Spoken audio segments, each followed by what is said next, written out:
Right, so we have our Wi-Fi scanning device, which is going to have to be set up in a monitor mode to monitor all the packets.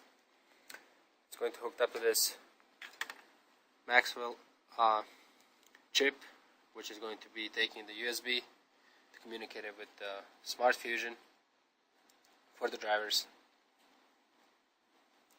Then from the Smart Fusion, I'm going to be connecting it over the network as an NFS server to store all the programs and the file that the packets that the Wi-Fi card is scanning.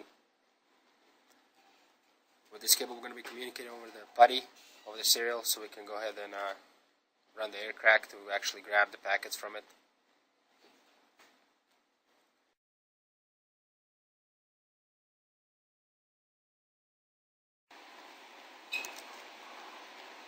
Here we're booting up the Linux kernel on our Smart Fusion A to F board. It uses U-boot to link into the kernel. This kernel has a few pre-built functionalities in it. One of them is that it can connect to the internet.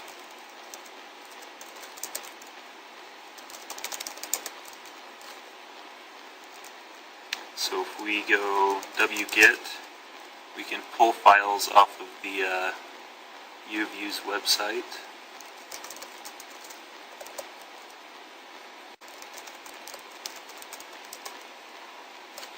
It downloaded the file, and now we can run our own pre-built, custom cross-compiled files.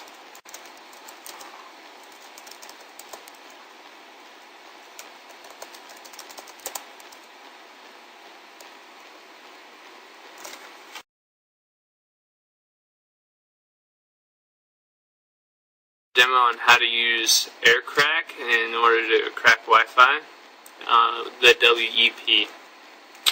So to start off, you need to use AirMon, and this is how you capture packets. And we're going to use the wireless LAN device 1, and we're going to focus on channel 3.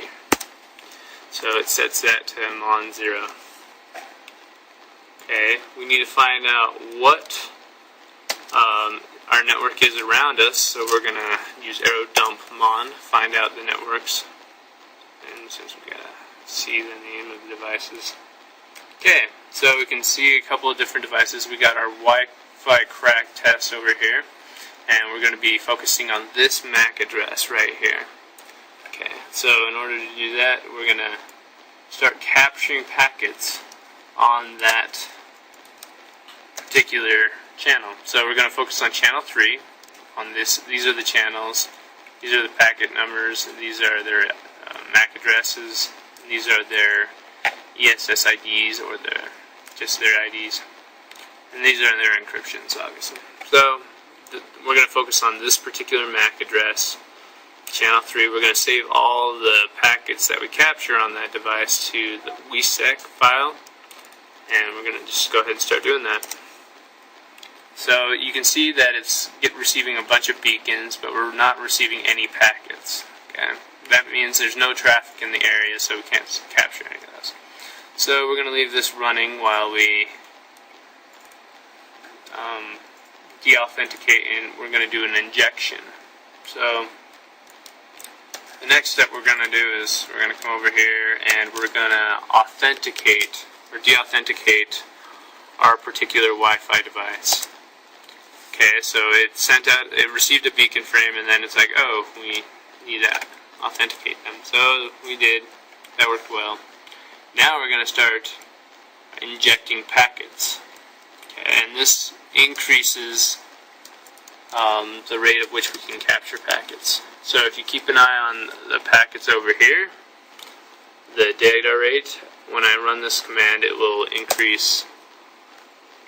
But it's not increasing yet. We're missing one aspect of it. We need traffic to start the injection. So in order for us to start receiving some traffic, we're going to, since we're on the network hardwired, we can create our own traffic. So we're going to ping an unknown address, and so it will send a Wi-Fi signal across the network to anything. And now if you look up, we're receiving a ton of packets. So now we're getting 300, 400 packets per second. And that's what you want when you do Wi-Fi, when you're trying to crack a website.